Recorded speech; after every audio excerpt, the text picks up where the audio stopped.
மக்கள் விடுதலை முன்னணி இன்று ஊடக சந்திப்பொன்றை ஏற்பாடு செய்திருந்தது. වජිර අබේවර්ධන රාජ්‍ය පරිපාලන අමාත්‍යවරයා තමන්ට ලැබී තිබෙන බලතල මුළු මනින් උපයෝග කරගෙන වංචනිකයන් ආරක්ෂා කරනවා.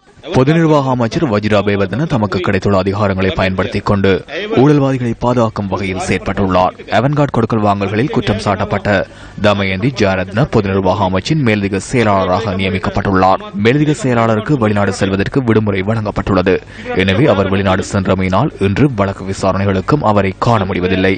அனிஷ பெல்பெட்டி மீதும் குற்றம் சுமத்தப்பட்டிருந்தது.